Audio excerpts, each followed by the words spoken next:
இல்ல சார், இப்ப பேர் கூட சொல்லணும்னா நம்ம லெஃப்ட் ஹேண்ட்ல தானே சார் டீல் பண்றாங்க திமுக விஜய் அவர்களை. லெஃப்ட் ஹேண்டில் டீல் பண்ணலைங்க. தாவேகா தலைவர் பேர் சொல்லனா அவங்களுக்கு இருக்கிற ஒரு அசூசியை தான் அது காட்டுது. ஆனால் அவங்க பேசுறது பூரா தாவேகாவை பற்றி தானே பேசுகிறாங்க. இவங்க அலையன்ஸ் ஆகிடுவாங்க, மெகா கூட்டணி, எந்த கூட்டணி வந்தாலும் நாங்கள் பார்ப்போம், இதானே பேசிகிட்டு இருக்காங்க.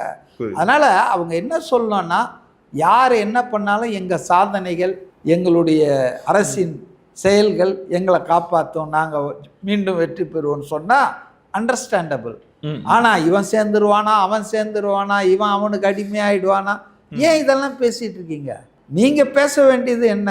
4.25 வருஷம் ஆகிப்போச்சு, நாங்கள் இத்தனை உறுதிமொழி கொடுத்தோம், அதெல்லாம் சரி பண்ணியிருக்கோம் அப்படின்னு சொல்லுங்கள். மக்கள் ஓட்டு போடுறாங்களான்னு பார்ப்போம். அப்படி தானே பேசணும். சதா சர்வ காலமும் விஜய் என்ற ஒரு தனி நபரை எந்த அளவு இப்போ நெப்போலியனெல்லாம் கொண்டு வந்து இறக்கியிருக்காங்க. ஆச்சி ராயல் குலோப் ஜாமுன் பேக்ஸ் 1 வாங்கினால் 1 இலவசம்.